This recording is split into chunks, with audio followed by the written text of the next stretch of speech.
RMC, Olivier Truchot et les grandes gueules. Et avec aujourd'hui Henri Guénaud, le député UMP d'Ivry, l'ancien conseiller spécial de Nicolas Sarkozy. Henri Guénaud, la bande-son de l'actualité, c'est une tradition. On commence par Michel Sapin, c'était l'invité ce matin d'RMC. Lorsque Nicolas Sarkozy fait un discours public en Afrique pour dire que l'homme africain est inférieur à l'homme européen parce qu'il n'est pas rentré dans l'histoire, c'est pas une blague. Ça. Et donc si ceux qui aujourd'hui rebondissent sur n'importe quoi veulent qu'on leur rappelle les vraies responsabilités, je le fais. Henri Guénaud, c'est vous qui avez écrit ce discours? Oui, moi je n'ai qu'une chose à dire, c'est que l'attitude de M. Sapin n'est pas digne, et n'est pas digne d'un ministre de la République. Soit il a dérapé.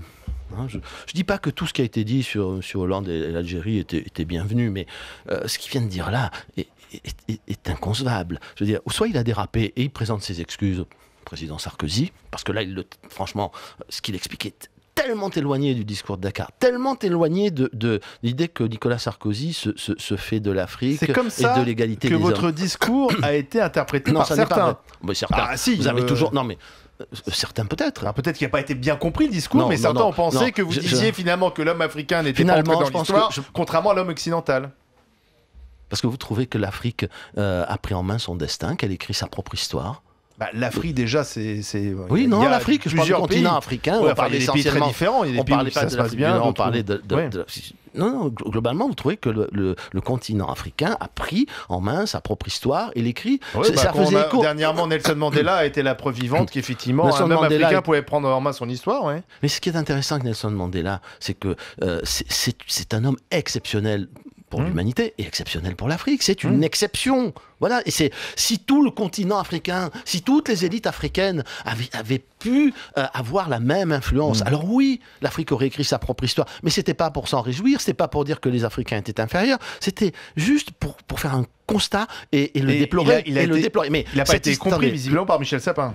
Non, là, Michel Sapin, soit il n'a pas compris, mais à ce moment-là, il faut qu'il arrête d'être ministre et qu'il aille faire autre chose, soit il a très bien compris, et il raconte n'importe quoi, c'est-à-dire qu'il utilise des arguments indignes, absolument indignes. Voilà, je dis à Monsieur Sapin, si vous ne vous excusez pas pour avoir dit une énormité pareille, c'est que vous l'avez fait délibérément, et dans ce cas, vous n'êtes pas digne d'être ministre de la République. Vous n'êtes pas digne de parler au nom de la France. Voilà. Parce que c'est profondément indigne et déshonorant de dire ce qu'il a dit. Voilà, c'est clair. Voilà. Henri Guénaud, vous demandez des excuses à Michel Sapin.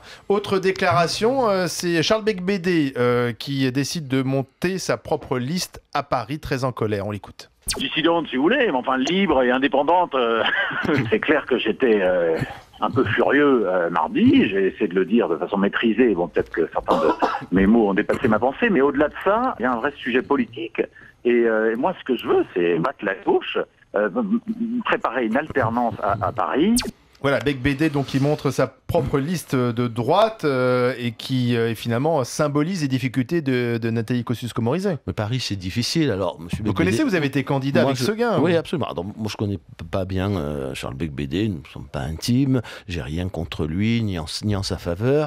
Il était dans le 12e arrondissement, qui est l'arrondissement où va se jouer le destin de cette campagne. Il aurait pu y rester, il a voulu aller dans le 8e arrondissement, on a voulu évincer le député du 8e, Pierre Lelouch. J'ai trouvé, moi, que ça n'était pas convenable, ça n'était pas moral, voilà. Et donc, j'ai défendu un principe. Et le principe, c'est qu'on ne peut pas traiter le député de la circonscription de cette manière. Maintenant, c'est pas la meilleure façon, ce que propose de faire M. Becbédé, de battre la gauche. Tout le monde le sait, tout le monde s'en rend compte. Je le laisse en face de ses responsabilités. Alors oui, Paris, c'est difficile. Moi, j'ai fait la campagne de 2001 avec Philippe Séguin. Paris, c'est difficile parce que c'est à la fois une élection au suffrage universel direct, la tête de liste, elle crée un lien, elle doit créer un lien direct avec les Parisiens, et en même temps, ça se joue arrondissement par arrondissement. C'est une arithmétique compliquée, qui n'existe que dans 3 villes en France, Lyon, Paris, Lyon et Marseille.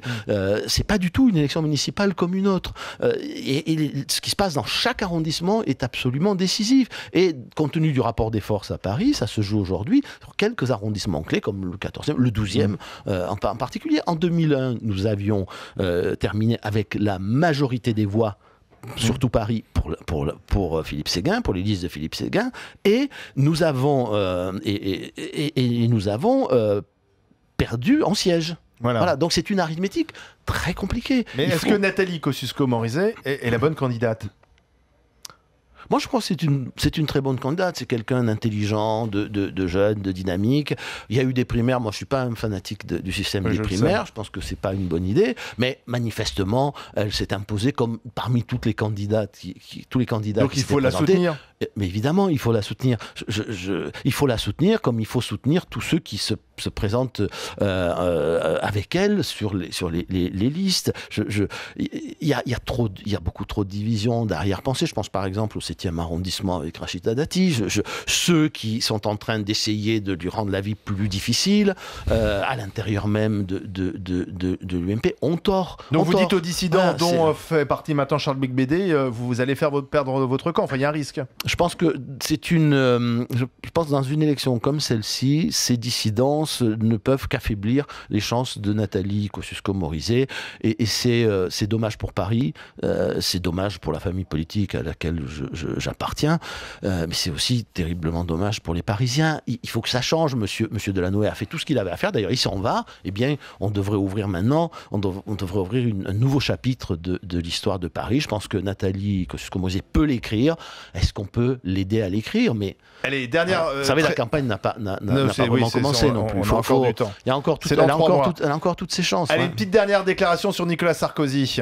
Quand je dis à Nicolas Sarkozy, c'est trop tôt.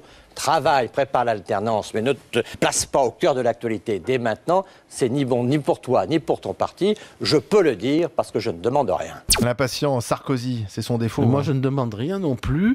Et je trouve que Nicolas Sarkozy, précisément, fait preuve, peut-être pour une fois dans sa vie, d'une très grande passion, d'une très grande retenue.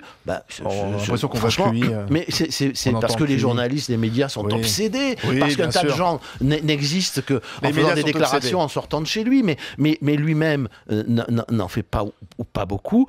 Mais là où Jean-Pierre Raffarin a raison, c'est que trop tôt revenir dans le bouillon de culture de la vie politique telle qu'elle est aujourd'hui, c'est beaucoup trop tôt. Ça ne ferait que l'abîmer. N'oublions pas qu'il a été président de la République et qu'un président de la République ne peut pas redevenir un politicien comme les autres. Voilà. Merci Henri Guénaud, je vous souhaite de bonnes fêtes. Et vous aussi, bonne fête à vous et à tous ceux qui nous écoutent. Demain, les grandes gueules seront avec Didier Giraud, l'agriculteur, Jacques Maillot, Philippe Gabillier et puis à 12h30, le forain Marcel Campion. Très bonne journée sur RMC. Dans un instant, Pascal Perry jusqu'à 14h.